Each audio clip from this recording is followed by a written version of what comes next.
Абай Құнанбаев 11-ші сөз. Осы елдің үнем қылып жүргені немене? Екі нәрсе.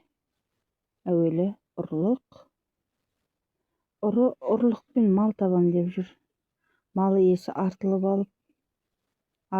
алып, тағы да байымын деп жүр. Ұлықтар алып берем деп дәугерді жеп, құтқарам деп ұрыны жеп жүр. Қарапайым жұрт ұрлық айтып, мал алам деп, ұрыға атымды сатып пайдаланам деп, не өткізбесін арзанға түсіріп алам деп жүр. Екінші, бұзақылар. Біреудің ойында жоқ пәлені ойына салып, бүйтсең бек боласың, бүйтсең көп боласың, бүйтсең кек аласың, мықты атанасың деп, ауқаттыларды азғырғалы әлек болып жүр. Кім асса, кім соған керек боламын деп, көзді қыздырып алып, өзін біраз ғана азық қылайын деп жүр. Ұлықтар пәлі, бұл табылған ақыл екен. Мен сені бүйтіп сүйеймін деп, ананы жеп, сені бүйтіп сүйеймін деп, мынаны жеп жүр. Қара халық, менің сонша үйім бар, сонша ауыл, таяғыңды соғайын, дауыңды айтайын деп, қай көп бергенге партиялас боламын деп, Құдайға жазып, жатпай тұрмай салып жүріп, басын, ауылын, қатын баласын сатып жүр. Осы бір ұры бұзақы жоғалса, жұртқа ойда түсер еді. Шаруада қылар еді. Бай барын бағып, кедей жоғын іздеп, ел секілденіп талапқа, тілеуге кірісер еді. Енді жұрттың бәрі осы екі бүлік іске ортақ. Мұны кім түзейді? Анттың, серттің, адалдықтың, ұяттың бір тоқтаусыз кеткені ме? Ұрыны тыю да оңай болар еді. Бірақ бұзақының тіліне еретұғын, азатұғын байларды кім тыяды? Абай Құнанбаев 12-ші сөз. Кім жақсыдыр, жамандыр ғибадат қылып жүрсе, оны ғибадаттан тыюға аузымыз бармайды. Әйтеуір жақсылыққа қылған ниеттің жамандығы жоқ қой дейміз. Ләкін сондай адамдар толымды ғибадатқа қылымыз жетпесе де қылса екен, бірақ оның екі шарты бар, соны білсе екен. Әуелі иманның иқтихатын мәхкемлемек керек, екінші, үйреніп жеткенше осы да болады ғой демей, үйрене берсе керек.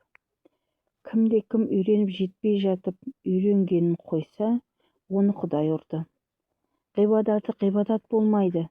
Лекин кім иман неше нәрсе бірлән кәмілат табатұғынын, неше жерден бұзылатұғынын білмей, басына шалма орап бірадар атын көріп, рузашыл, намазшыл болып жүргені көңілге қалың бермей тұрып, жыртысын салғанға ұқсайды. Күзетшісіз, ескерусіз иман тұрмайды. Ықыласымен өзін-өзі аңдып, шын діни шыншылдап жаны ашып тұрмаса, салғырттың иманы бар деп болмайды. Абай Құнанбаев 13-ші сөз. Иман деген Алла тәбәрәкә ва тағаланың шәріксіз, ғайыпсыз бірлігіне, барлығына ва һәр неге бізге пайғамбарымыз саллаллаху алейхи уассалам арқылы жіберген жарлығына, білдіргеніне мойынсынып инанмақ. Енді бұл иман дерлік, инануға екі түрлі нәрсе керек. Әуел не нәрсеге иман келтірсе, соның хақтығына ақылы бірлән дәлел жүргізерлік болып, ақылы дәлел испат қыларға жараса, мұны яқини иман десек керек.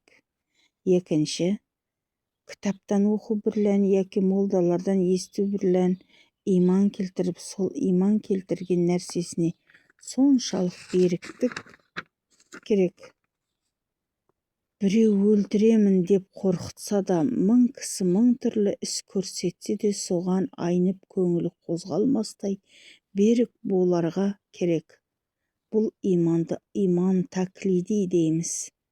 Енді мұндай иман сақтауға қорықпас жүрек, айнымас көңіл, босанбас буын керек екен. Якини иманы бар деуге ғылымы жоқ, тәклиди иманы бар деуге беріктігі жоқ, я алдағанға, я азғырғанға, я бір пайдаланғанға қарап ақты қара деп, я қараны ақ деп, я өтірікті шын деп ант ететұғын кісіні не дейді дейміз. Құдай тағала өзі сақтасын. Уа, әр нешік білмек керек, жоғары жазылмыш екі түрліден басқа иман жоқ. Екі түрліден басқа иман жоқ.